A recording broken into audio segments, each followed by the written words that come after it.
본격적인 노지 감귤 출하를 앞두고 아직까지 상품용 감귤 1번과 크기를 정하지 못해 농가들이 혼란을 겪고 있습니다. 도립미술관장 선임 과정 의혹에 대해 도의회가 진상조사에 나섰지만 제주도의 자료 제출 거부로 의혹을 밝혀내지 못했습니다. 도의회는 의혹과 관련해 감사위에 감사를 의뢰했습니다. 의료사고가 빈번히 발생하고 있지만 배상이나 환급이 이루어지는 경우는 절반에 불과합니다. 환자의 초기 대응이 중요합니다. 시험을 치르지 않는 자유학기제가 실시되고 있는 중학교 1학년 학생들을 대상으로 다양한 직업체험 교육이 이루어지고 있습니다.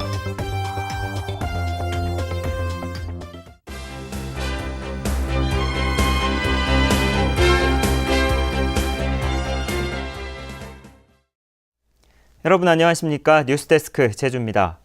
다음 주부터 노지 감귤이 본격적으로 출하되기 시작하는데요. 하지만 아직까지 상품용 감귤 1번과 크기를 정하지 못해 농가들이 혼란을 겪고 있습니다. 박주연 기자입니다.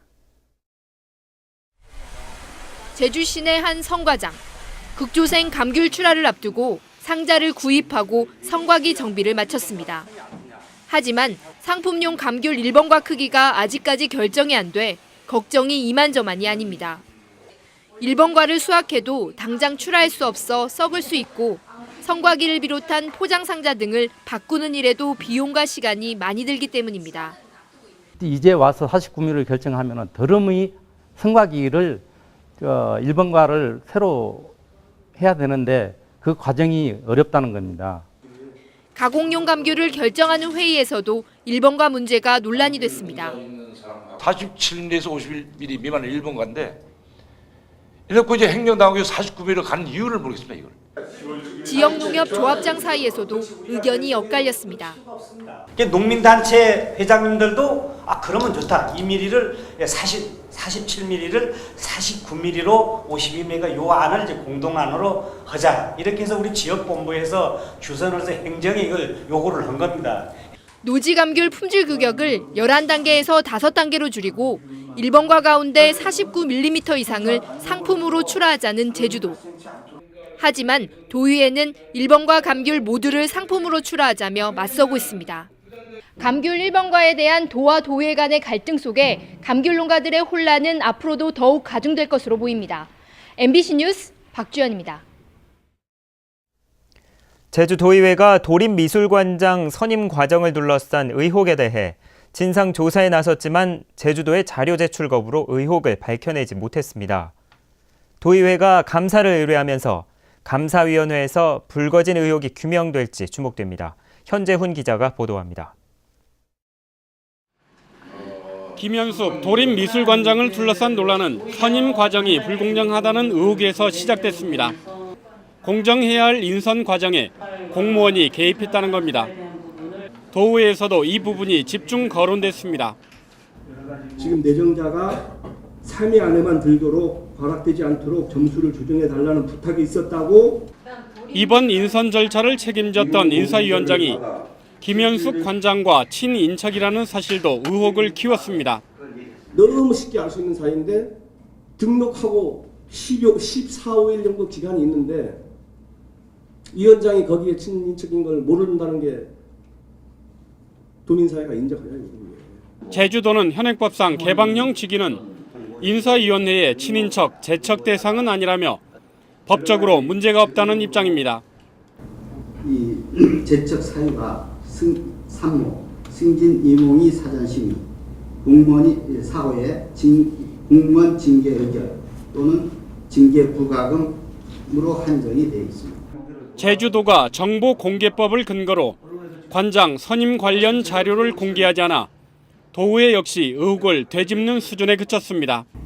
제주도립미술관장 선임 절차와 결과에 대한 진상조사 청원의 건은 심사 보류하여 감사위원회 감사 결과 후 청원을 처리하도록 하겠습니다. 도립미술관장 선임을 둘러싼 각종 의혹이 감사위원회 감사로 명확하게 규명될지 주목됩니다. MBC 뉴스 현재훈입니다. 산림청 제주항공대가 설립됩니다. 산림청은 제주시 용강동 한라생태수반 국유지 10,000제곱미터에 국비 72억 원을 들여 헬기 경납고와 계류장 등 기반시설을 조성한 뒤 2017년 제주 항공대를 설립하고 헬기를 연중 배치한다고 밝혔습니다. 이에 따라 산불과 소나무 재선충 등 각종 산림재해에 신속하게 대응할 수 있을 것으로 기대됩니다.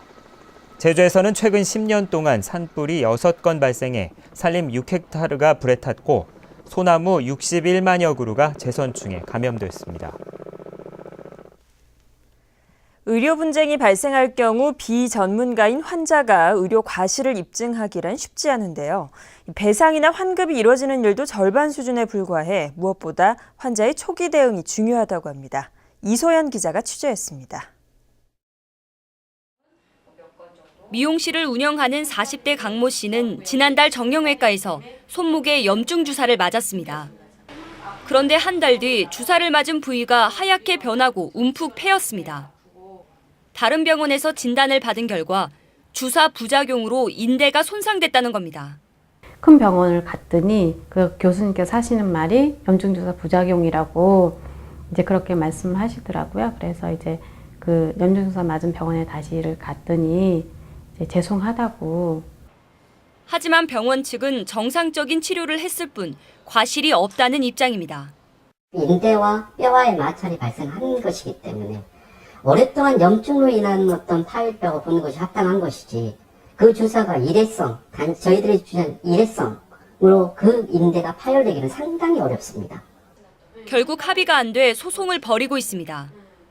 이와 같은 의료 소송은 전국적으로 1,100여 건, 제주에서도 10여 건 이상 발생하고 있습니다. 하지만 이렇게 소송에 가더라도 비전문가인 환자 측이 병원의 과실을 입증하기는 쉽지 않습니다. 소송이 부담스럽다면 한국소비자원에서 상담을 받거나 의료분쟁조정중재원에 분쟁조정을 신청할 수 있습니다. 피해를 받은 사람이 피해를 받은 구체적인 내용과 피해 정도를 입증해야 되거든요. 네. 의료사고가 갖고 있는 특징이 이게 좀 전문성이고 고도 위험성을 갖고 있는 그런 특징이 있는데, 의료사고가 발생했을 경우 환자들은 초기에 진료 기록을 확보하고 자신이 들었던 내용과 다른 부분을 꼼꼼히 확인해야 보상금 분쟁이나 소송에서 유리하다고 전문가들은 조언합니다. MBC 뉴스 이소연입니다. 제주 인천항로의 화물선 취항이 또다시 연기됐습니다. 제항항공해운은 최종 선박 검사 과정에서 미비한 점이 있어 당초 내일로 예정됐던 5,900톤급 KS 헤르메스호의 취항을 연기한다고 밝혔습니다. 제항항공해운은 안전 문제가 아니라 선박 도색과 관련된 부분이어서 이르면 다음 주에 운항을 시작할 수 있을 것으로 예상하고 있습니다. 올해부터 제주도 내 중학교 1학년 학생들은 시험이 없는 자유학기제를 보내고 있는데요. 학생들을 위한 다양한 직업체험 프로그램이 운영되고 있어서 눈길을 끌고 있습니다. 권혁태 기자입니다. 잔뜩 들뜬 표정의 중학생이 소방관의 화재 진압복을 입습니다. 소방관이 되려면 무엇을 준비해야 하는지, 또 어떤 일을 하는지에 대한 구체적인 설명도 곁들여집니다. 자유학기제를 시행하고 있는 중학교 1학년 학생들을 위한 진로체험 프로그램. 항공사 승무원과 응급구조사는 물론 푸드 스타일리스트나 필라테스 강사 등 모두 12종류의 직업 세계를 체험할 수 있습니다. 직접 해보니까 진로를 찾는 데 도움이 됐고, 제 꿈이 원래 컴퓨터 쪽이었는데 한번 이것도 해보니까 이것도 다 해보는 것이 좋겠다, 이런 생각이 좀 들었어요. 올해 처음 도입되는 대규모 진로체험 프로그램은 오는 11월까지 도내 4개 권역별로 8차례 이루어집니다. 직업체험 이후에는 전문 상담사의 진로 상담도 병행합니다. 직업 세계에 대한 이해를 좀 높일 수 있고, 또 관심 분야에 대한 전문 직업인과 상담을 통해서 미래의 자기 직업 세계를 설계할 수 있는 그런 기회가 된다고 생각합니다. 교실을 벗어난 색다른 시도가 아이들의 꿈을 키우는 좋은 기회가 될 것으로 보입니다. MBC 뉴스 권혁태입니다. 제16호 태풍 풍웡이 소멸하면서 제주에 내려졌던 호우특보가 모두 해제된 가운데 비도 대부분 그쳤습니다. 어제부터 내린 비로 한라산 진달래밭에 560.5mm, 윗새오름 553, 서귀포시 103, 성산포 59, 제주시 55.6, 고산에 35.1mm의 강우량을 기록했습니다. 중산간 이상 지역에는 낮은 구름대로 인한 짙은 안개가 나타나고 있습니다. 내일은 고기압의 가장자리에 들어 구름 많겠고 아침 기온이 19도에서 21도로 서늘하겠습니다. 바다에는 풍랑주의보가 내려져 소형 여객선 운항이 통제되고 있습니다. 최근 투자진흥지구 신청을 처리한 테디팰리스 리조트에 대한 환경 영향평가 절차가 누락됐다는 의혹이 제기됐습니다. 제주환경운동연합과 곶자왈 사람들은 오늘 도민회방에서 기자회견을 열고 테디팰리스 리조트 개발 사업은 조례에 따라 환경 영향평가를 받아야 하지만 제주도가 법령을 잘못 해석해 특혜를 준 것이라며 진상조사와 함께 감사위원회에 조사를 청구하겠다고 밝혔습니다. 이에 대해 사업자 측은 관련 규정에 따라 제주도와의 협의를 거쳐 적법하게 환경 영향평가 변경 절차를 이행했다고 해명했습니다. 다음은 제일제주인 1세들을 위한 성금을 보내주신 분들입니다. 제주 하와이 호텔 이성호 대표이사가 100만 원을 보내주신 것을 비롯해 이규봉 제주도 인재개발원장이 10만 원, 고양부 삼성사재단 고창실 이사장이 50만 원, 사단법인 청년제주 강창수 이사장이 50만 원, 강보성 한승혜 씨 부부가 500만 원, 제주은행에서 50만 원, 한국신장장애인협회 제주협회에서 5만 원을 맡겨주셨습니다. 성금을 기탁하실 분은 은행 계좌나 ARS 전화를 이용하시거나 사회복지공동모금회로 문의하시면 됩니다. 고맙습니다. 제주지방검찰청은 소방공무원 인사청탁 사건과 관련해 알선책인 59살 손모 여인에 대한 구속기한을 다음 달 2일까지 연기하고 막바지 수사를 벌이고 있습니다.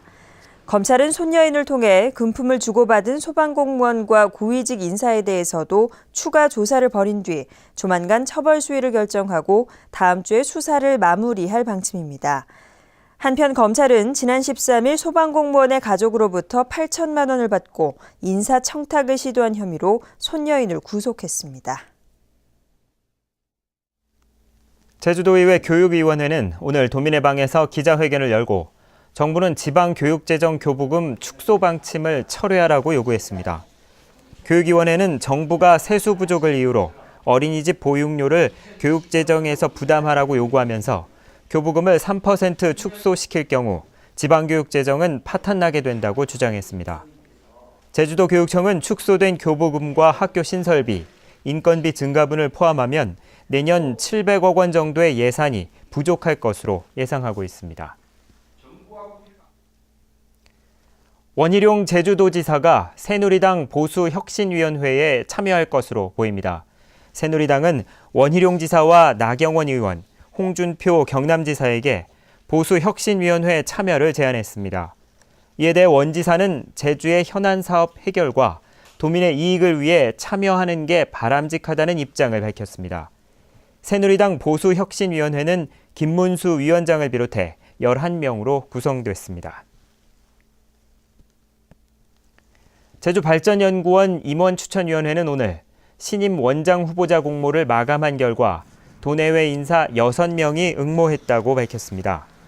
임원 추천위는 모레 서류 심사와 면접을 거쳐 단수 후보자를 추천하면 이사장인 원희룡 지사가 후보자를 내정해 제주도의회에 인사청문을 요청하게 됩니다.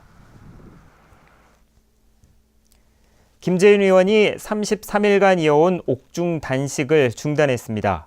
새정치민주연합 등에 따르면 강우일 주교가 김 의원을 직접 만나 단식을 그만둘 것을 설득한 것이 단식 중단에 결정적인 역할을 했다고 전했습니다.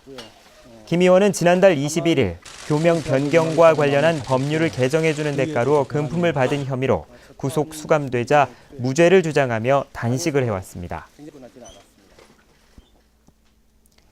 서귀포경찰서는 여중생에게 성적 수치심을 느끼게 한 관광객 45살 김모 씨를 아동복지법 위반 혐의로 붙잡아 조사하고 있습니다. 김 씨는 지난 22일 오후 서귀포시 성산읍 고성리 광치기 해안에서 지나가는 13살 여중생에게 입을 맞추면 돈을 주겠다며 접근한 혐의를 받고 있습니다. 제주에서 하루 한 건꼴로 성폭력 범죄가 발생하지만 범인 검거율은 낮은 것으로 나타났습니다. 경찰청 국정감사 자료에 따르면 최근 4년 동안 제주에서 발생한 성폭력 범죄는 1,500여 건으로 하루 평균 0.9건입니다. 연간 성폭력 발생 건수도 지난 2011년 이후 매년 늘고 있는데 검거율은 86.7%에 그쳐 전국 16개 지방경찰청 가운데 13위에 머물렀습니다. 제주지방검찰청은 부하 여직원을 흉기로 협박하고 폭행한 혐의 등으로 구속된 전 경찰관 56살 고모 씨를 기소했습니다. 검찰에 따르면 고 씨는 지난달 27일부터 일주일간 부하 여직원이 만나주지 않는다며 5차례에 걸쳐 흉기로 협박하고 폭행한 혐의입니다. 동부경찰서는 지난 12일 징계위원회를 열어 고 씨를 파면했습니다. 자전거 교통사고가 해마다 늘고 있습니다. 도로교통공단이 새정치민주연합 임수경 의원에게 제출한 국정감사 자료에 따르면 지난 2011년 127건이던 도내 자전거 교통사고가 재작년 146건, 지난해에는 183건으로 늘었습니다. 또 사고로 매년 2명이 목숨을 잃었고 150여 명이 다쳤습니다. 경찰차의 교통법규 위반 건수가 매년 증가하고 있습니다. 새정치민주연합 박남춘 의원이 경찰청으로부터 제출받은 국감 자료에 따르면 제주지방경찰청 소속 경찰차의 교통법규 위반 건수는 2011년 31건에서 재작년 49건, 지난해 60건으로 해마다 증가했고 올 들어서도 43건이 발생했습니다. 위반 내역별로는 과속이 167건으로 가장 많았고 신호위반이 41건으로 뒤를 이었습니다. 뉴스데스크 제주였습니다. 고맙습니다.